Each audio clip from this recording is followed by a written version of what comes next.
Hello everyone, how you all doing? Quick video just to show how to configure Twitch with OBS to get things working. Was talking with some guys from Portugal who are trying to organize this online radio project or online video stream thing, and they were asking me to give them more details how to get this working. So first you need a Twitch TV channel. You go to twitch.tv. I'm gonna open this on a new window so you see how it looks like. I'm already logged in as PS Enough, but you will have to create your own account. And when you create an account, you automatically have a channel. Then you will have to find your probably settings, I think.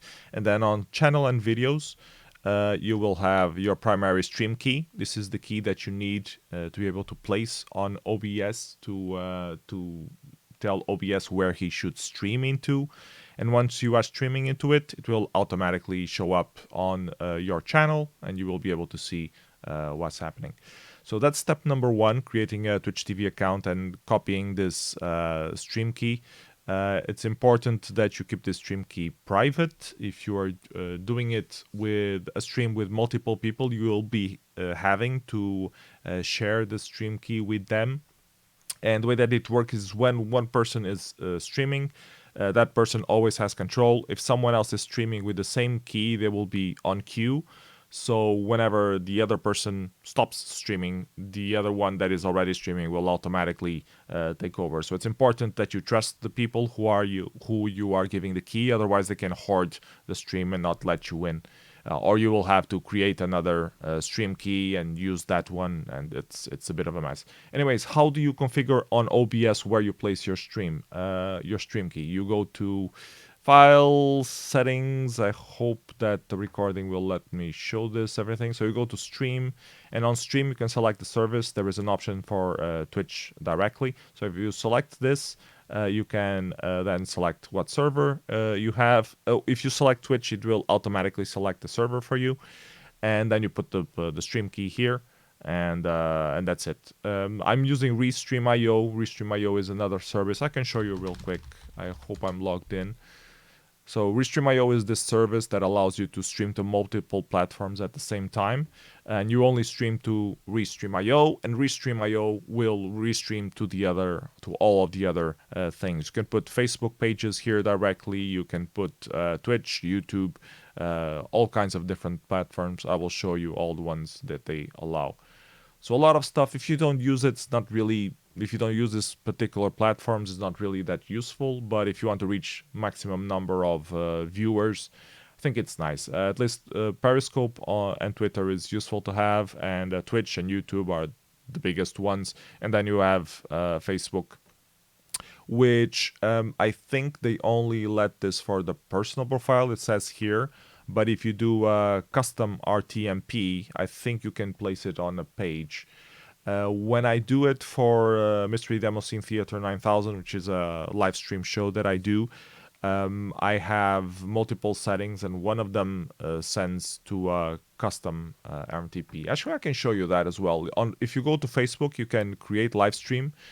You have to find this specific page, and you can create the live stream here, and you define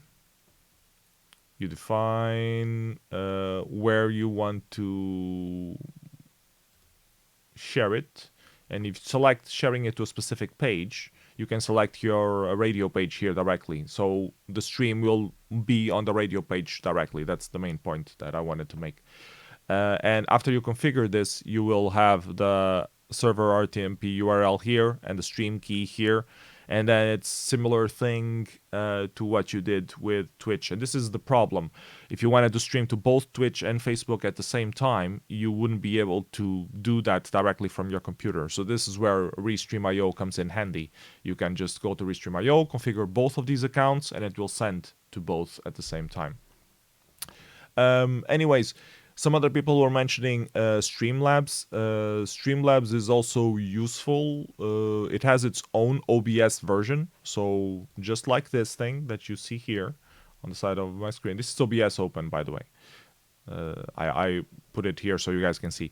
So it has its own version of OBS because OBS is an open source project. So Streamlabs decided to make their own specific version, and Streamlabs is like a service made for streamers to allow you to see who is commenting, who is subscribing, and stuff like that easier. So if you go to streamlabs.com, you can log in with your Twitch account, which makes everything easier, and then you can see like on recent events who has just followed you, who has recently liked and subscribed and whatever. So you can, if you put this on another monitor, you have real-time information of who is doing what without you having to pay immediate attention to stuff. And they have their own client, works very similar to regular OBS. You just configure it in the same way. The menus are exactly the same. It just looks slightly different because it's custom made for Streamlabs. So if you want to use Streamlabs, that's fine. You can use the functionality of Streamlabs on the normal OBS. That's also fine. And yeah, so let's talk about OBS a little bit now. So how can you configure OBS? Usually you want different kind of scenes ready for it. And these are the scene tabs here on the right. And I'm going to click on them so you can see them doing different stuff. So this is like the main thing that I have. It doesn't look very good right now because it's using a few different tricks that requires people to be online. Then you usually want to have a screen for when you're about to start or when you're doing like a break, something that says like be right back, something like that. And then your main thing that you are mostly on. I only have 3 items here, as you can see. I have a webcam on this particular scene. I have the webcam where you can see my face. You can add it by clicking the plus icon and then going to video capture device and then just selecting which webcam you want from the list of stuff. Also, you can place stuff by dragging with your mouse. Also you can crop things. If you usually stretch this on the corners, you will stretch it. But if you hold down Alt key, you will be able to crop it. So this is the maximum, and I cropped it to be like just this small square. So Alt key is also useful for placing stuff around. And yes, whatever. What else? I have this special chat window. Streamlabs also allows you to create a chat window. I think it's like a widget. Alert box. Let's see if this is it. And then they will show you the URL. This is the URL here. You can configure everything here, what information you want, how it will look, stuff like that. And then it will give you an URL. And you copy this URL, you go to OBS and you click insert, you click insert browser, you create a new one, Streamlabs test widget thingy, bam, and then you place your URL here. And it will show you stuff, like if I click here on test, you see that it worked, my test here. You can this widget in particular gives you different alerts for when you receive stuff. So when you click these buttons, you are testing that thing happening. When you're actually on the live stream, it will happen automatically whenever someone does these kind of things. So yeah, it happens like a small animation for a little while and then it just goes away. This was just to show you how to put overlays of widget stuffs on it. You can configure it from Streamlabs. Restream.io also has something. It's the chat that I'm using here is by Restream.io. You can configure it on the thing there. I think it's on the site that you can configure it. You can configure it by going into probably chat. Embed in stream. You can see here the URL for it. There's also an additional client for Restream.io to be able to have that thing. And the good thing with using Restream.io's chat is that it condenses the different platforms. So YouTube and Twitch are on the same chat window and both of them will show up here. It will not get you comments from Facebook because the integration with Facebook is not very good. Facebook doesn't want other people to be able to stream to stuff without being exclusively to Facebook. But you can also include Facebook on Restream. Just not the chat. Probably you will have to have a separate window specific for Facebook if you want to read comments from Facebook. Other stuff on OBS configuration. The display capture, I'm just displaying the whole screen right now, but you could do like add a specific window and just show that, and then move it around, place it to whatever you want. The display capture, you click on the plus, you have display capture, you have game capture, which is pretty much if you're playing a game, it creates a specific window, so you can select from a list of stuff. You can also have a normal window capture, which just captures a normal Windows window. I usually do display capture and just trim out, crop out the edges, but it depends how many monitors you have. If you can have stuff away from the stream. I have 4, so I don't have that problem. I'm used to having all these stuff open in different windows. But if you only have 2, you will have to manage very tightly. So it's usually better to try to get your window directly captured of what you want to show. If you want to show Tractor playing, for example, that would be a nice way to launch Tractor. Try to capture it either with game capture or window capture and see if that works. If it works, awesome. You can lay it out on your scene here and then just play around with that. And then you can, on your desktop, you can be doing other stuff, and OBS will only be showing you, only be streaming you capture out. So yeah, that's pretty much all the things that I'm thinking that I should mention. Also, you can configure resolutions and stuff like that for your stream. You don't want it to be too high, especially if you have shitty internet. So you need to configure your video here, the base canvas and the output scale. I'm using like, on my computer, it's rendering at full HD, 920 by 1080, and then it's scaling into 720p before sending it out. So the resolution that I'm streaming is actually 720p, but I'm composing everything here on the canvas in 180. So that's a good rule of thumb. Sending out 720p is already pretty decent quality. You can do 480. That's also pretty decent. People, unless you want people to be able to read like small things, you don't really need that much higher, and it saves you a lot of bandwidth as well. Adding microphones is also important. Usually you have a few by default, the desktop audio, but if you don't, you can click here on the plus, add either an audio input capture, which is you will be able to define what microphone you want, or the audio output capture, which is everything coming out from a specific sound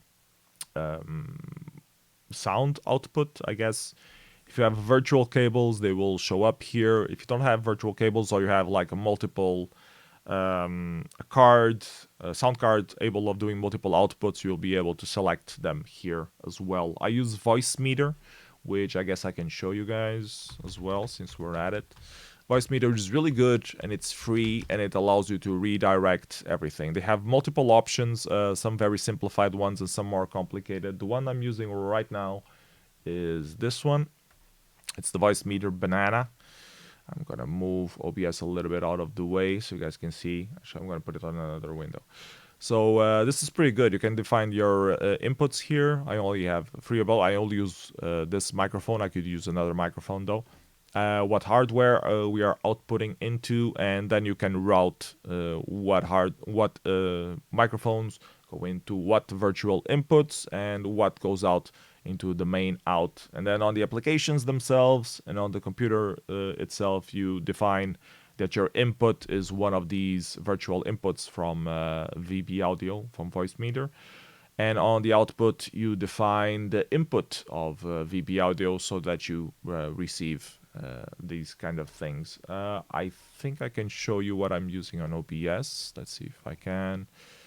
On audio, yeah, you can see here the devices on desktop audio. I'm just using the speakers, but the mic auxiliary, I'm using the Voice Feeder aux output, which is the stuff that I'm routing from here. So this one is sending to both these two. So whatever I would pick would have worked with the mic, but you can select to send everything just to one of these virtual inputs, and then on here on OBS you select that one specific. You see you have several version options here.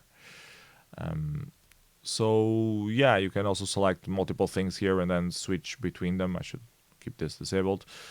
And yeah, I'm trying to think what else is worth mentioning right now. You can also add some filters here to things, like to if you want to do compressor and gains and that kind of stuff. If you want more production value, my microphone is pretty decent already, so I don't do any of that. But if you want to like when you speak, the sound of everything else goes down. You can configure that kind of stuff here as well. If you're an audio production or radio producer, you should know how to configure these things a lot better than I do. You can also do transition things on OBS. There is this special thing called studio mode, which I'm changing into now. You should be able to see it. And on the left, you will show what is active right now. So I can select like a different scene. And on the right, it's what you are currently sending out.